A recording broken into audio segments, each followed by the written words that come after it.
Hey folks, got a 2021 Kia Telluride. Alright, I'm going to change the air filter. We're going to check the air filter for this customer. Alright, it's located right in here. Right, what it looks like here.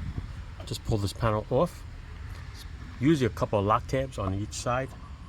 Then you pull the filter out. Alright, let me see if I can set you up here. So you can see, gravity falling. How's that? Keep it like that. Alright, so 2 little arrows there. Use 2 hands if you want, just pull it back. Then these are the locking tabs. You spin them to unlock them. Down, down. That just locks them in place. Oh, I think I've changed this once on a different type of Kia.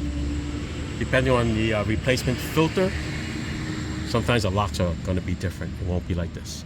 You can see there's a little leaf in there already, so most likely it's going to be dirty.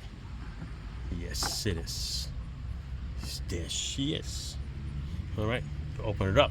Say it's usually dirty inside too. All right, so yeah, time for a filter change, people.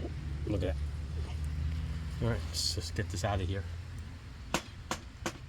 so we don't put it back in the mess. All right, take this out, take this out. All right, so if you get your new filter, put it right back in there like that. You lock it in place. See, it pushes it up. And then you clip this back. That's it. Done. Easy peasy, people. All right? You could do it yourself. No harm, no foul. You want to wear gloves so you don't get dirty? You can do that too. All right? That's it. Thanks for watching. Almost dropped you guys. Ciao.